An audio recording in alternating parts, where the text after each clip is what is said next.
Alright, hey guys, what's up? It's Slickshot Games here, and welcome to another News Time. In News Time, we discuss interesting and weird stories that have occurred recently and tell you guys our opinion on it. In this case, I'm going to be looking at news stories on the Huffington Post, so courtesy of Huffington Post. So, the first story I have in store for you, this happened yesterday, the 24th, and it is, I'll just read you the headline.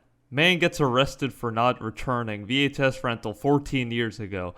Now, this man in North Carolina basically was arrested for not having returned a movie that happened probably over a decade ago. Not probably. It did happen over a decade ago, 14 years ago specifically. So, believe it or not, I'm going to tell you I'm on the side of the... So there's two sides to this basically. There is the forget about it side, and the police basically have better things to do than chase this guy around for something that happened so long ago. The other half is that no crime, so to speak, crime should go unpunished.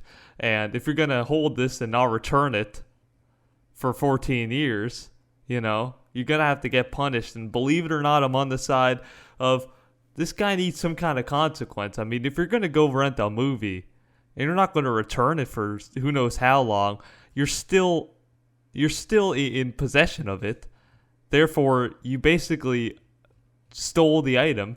You could say if you haven't returned it in the specific amount of time you were supposed to return it, you just took the item for free, basically. I mean, there's a rental fee, I'm sure, but not enough of the actual worth.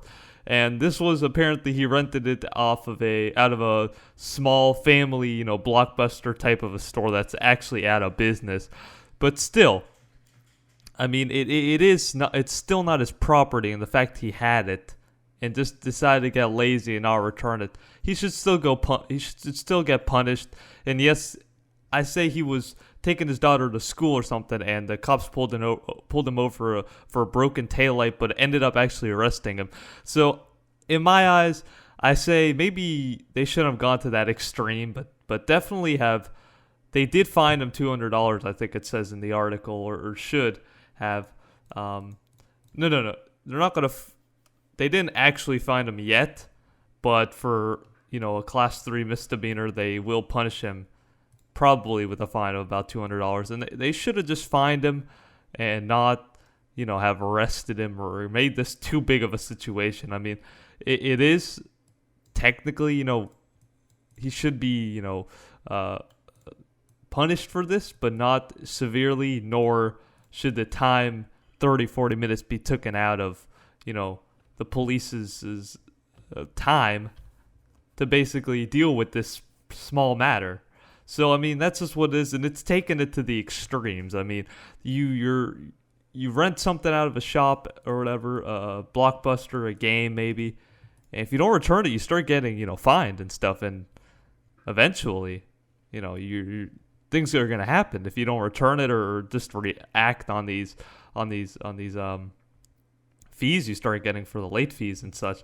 So, yeah, that kind of stuff happened, and this was an extreme level, and I'm sure maybe although he probably didn't intend to do it,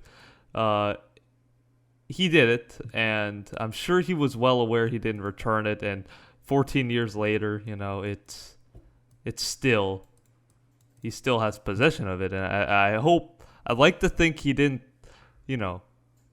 think that he could take advantage of a small family store. He probably didn't have those kind of intentions, but you never know. He could have had those intentions, trying to manipulate, take advantage of the smaller family-owned stores and their policies, and maybe they don't enforce them as much. So maybe just take advantage of this small, not really that big. All right, so the next story I'm going to be looking at is pinecone throwing man moons cops before climbing down 80-foot tree. Now, this happened 2 days ago, March 23rd, and this involves a squirrely man, they describe him as. So they're basically just making a joke out of this in the article. But he was in a tree, 80-foot Sequoia tree in downtown Seattle, in a 24-hour standoff broadcasted around the world. First of all, why would they, although this is a strange occurrence, having broadcasted this around the world seems a little crazy to me. I'm sure more insane things are happening that are not being filmed at the moment. So that it's a little overboard, but they'll take over media pretty fast. 24-hour standoff. That's incredible. A full day dealing with this guy up in a tree throwing pine cones and things. And some people would say let him be. Some people would say just get that guy out of there and call it a day. They got him down eventually, obviously. He's not still up there throwing pine cones and stuff, but the idea that he was in a tree causing a disturbance, made him a problem. And they say here why he climbed up there and why he refused to come down are questions that remain to be answered. We don't know why he went up here. 80-foot long sequoia tree. Basically insanely high. They needed ladders and stuff to get this guy down. Just took time out of their days, but it's one of those things where it's like one of those problems where you actually got to do something about it because he's causing a disturbance. Unfortunately, it'll take a while, and it did. So things like this happen. Not everybody's stable in their sense. Stuff like this is going to happen, so you can't really ignore it, so to speak. So it was a tough situation, but they got him down.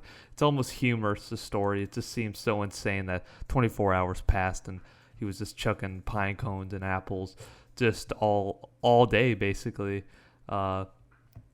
Just chilling up there. It's pretty insane. So yeah, that's about it. Not really that much to go over, but nonetheless, I hope you enjoyed the video. If you'd like to request any news articles or any more opinions or any more things like that, please comment below. We'd love to hear it. Thanks for watching as usual, and I'll catch you guys next week.